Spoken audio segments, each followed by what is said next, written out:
Supreme Furniture, truly stylish.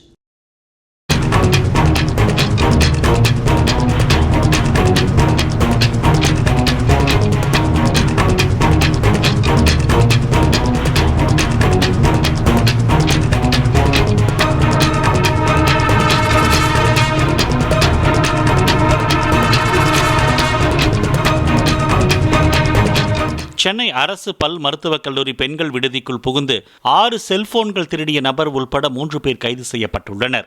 கடந்த 21ஆம் தேதி திருட்டு நடந்தபோது பதிவான சிசிடிவி காட்சி அடிப்படையில் விசாரணை நடத்தி வந்த பூக்கடை போலீசார் செல்போன்களை திருடிய கார்த்திக் ராஜா என்ற கொசு கார்த்திக் என்ற நபரை கைது செய்தனர்.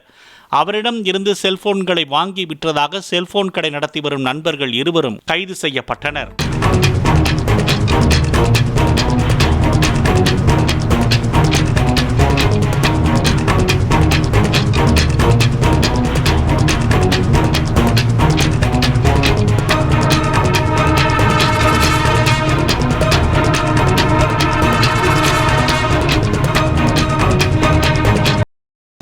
Supreme Furniture, truly stylish.